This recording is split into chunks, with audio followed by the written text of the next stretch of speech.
বাংলাদেশের রাজনীতির এক দীর্ঘ অধ্যায়ের পরিসমাপ্তি ঘটেছে। একটি নাম, সময়, ইতিহাস সব মিলিয়ে আজ বাংলাদেশ বিদায় জানাচ্ছে সাবেক প্রধানমন্ত্রী ও বিএনপি চেয়ারপারসন বেগম খালেদা জিয়াকে। রাষ্ট্রীয় মর্যাদা, মানুষের ভালোবাসা আর শোকের আবহে দেশ সাক্ষী হচ্ছে এক ঐতিহাসিক বিদায়ের।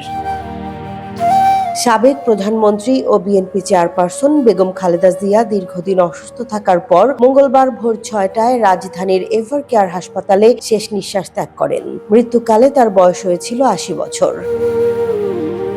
মৃত্যুর আগের কয়েকদিন ছিল চরম উৎকণ্ঠার। চিকিৎসকরা একাধিক ব্রিফিংয়ে তার শারীরিক অবস্থা সংকটাপন্ন বলে জানান। মৃত্যুর সময় হাসপাতালে উপস্থিত ছিলেন তার পরিবারের সদস্যরা, বিএনপির শীর্ষ নেতারা এবং চিকিৎসক দল। খালেদা জিয়ার মৃত্যুর খবরে দেশ জুড়ে শোকের ছায়া নেমে আসে। হাসপাতাল এলাকায় জড়ো হন নেতাকর্মী ও সাধারণ মানুষ। কান্না, নীরবতা আর শোকাবহ আবেগে ভারী হয়ে ওঠে রাজধানীর পরিবেশ। সরকারের পক্ষ থেকে জরুরি ক্যাবিনেট বৈঠক ডেকে খালেদা জিয়ার দাফন রাষ্ট্রীয়ভাবে সম্পন্ন করার সিদ্ধান্ত নেওয়া হয়। বুধবার সাধারণ ছুটি এবং 3 দিনের রাষ্ট্রীয় শোক ঘোষণা করা হয়। বিএনপির পক্ষ থেকে জানানো হয়, জাতীয় সংসদ ভবনের দক্ষিণ প্লাজা সংলগ্ন মানিক মিয়া অ্যাভিনিউয়ে জানাজা অনুষ্ঠিত হবে। পরে তাকে শহীদ রাষ্ট্রপতি জিয়াউর রহমানের কবরের পাশে রাষ্ট্রীয় মর্যাদায় দাফন করা হবে। রাজনৈতিক অঙ্গনের পাশাপাশি ক্রীড়া, সংস্কৃতি ও বিনোদন জগতের ব্যক্তিরাও শোক প্রকাশ করেন। দেশ বিদেশের রাষ্ট্র ও সরকার প্রধানরা শোক বার্তা পাঠান।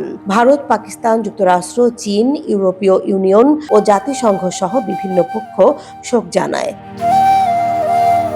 বিএনপির ভারপ্রাপ্ত চেয়ারম্যান তারেক রহমান আবেগঘন বার্তায় মায়ের জন্য দেশবাসীর দোয়া কামনা করেন। তিনি বলেন, খালেদা জিয়া ছিলেন একজন সংগ্রামী নেত্রী, যিনি জীবনভর গণতন্ত্র ও সার্বভৌমত্বের প্রশ্নে আপোষহীন ছিলেন।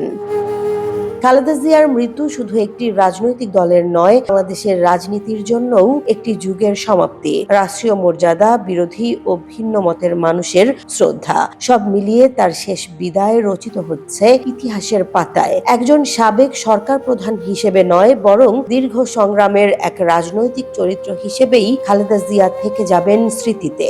জেসমিন জাহান, নিউজ ডেস্ক, জনবাণী।